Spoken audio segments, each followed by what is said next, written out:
2000 পঞ্চায়েত প্রধান অফিস যাচ্ছে না আর সইও করছে না। 114 জন প্রধান রিজাইন করেছে, 89 জন উপপ্রধান রিজাইন করেছে। আমি জানি না আরও হয়েছে কিনা। আমি মিটিং নিয়েছি সেদিন ভার্চুয়ালি, সেখানে 26-এর বেশি প্রধান ছিলেন। আমি আপিল করেছি, আসুন নিজের দায়িত্ব সামলে নিন। 3 মাস 4 মাস আপনারা অফিসে যাননি, সাধারণ মানুষ ক্ষতিগ্রস্ত হচ্ছে। মানুষকে পরিষেবা দেওয়ার জন্য একটা দিন, তারা ডিমের ভয়ে হয়তো যাচ্ছে না। আমি বলছি ডিম তো কিছুই না, বাড়ি ঘেরাও করে ইট মারবে লোকে। আর যদি আপনারা না আসেন, হয় রিজাইন করুন, নাহলে দপ্তরে আসুন, সুরক্ষার ব্যবস্থা ইত্যাদি আমরা দেখব। আমাদের এমএলএরা আপনাদের দেখবে, কাজ করবেন। ওরা এটা দেখাতে চাইছে, দেখো বিজেপি জেতার পরে লোকে সুবিধা পাচ্ছে না, কারণ মানুষ কষ্ট পাবে।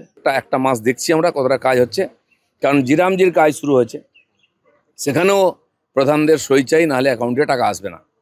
সেখানে সহযোগিতা চাই, নাহলে বাড়ি থেকে ধরে নিয়ে এসে রিজাইন করাবো, নতুন করে আবার ইলেকশন করাবো।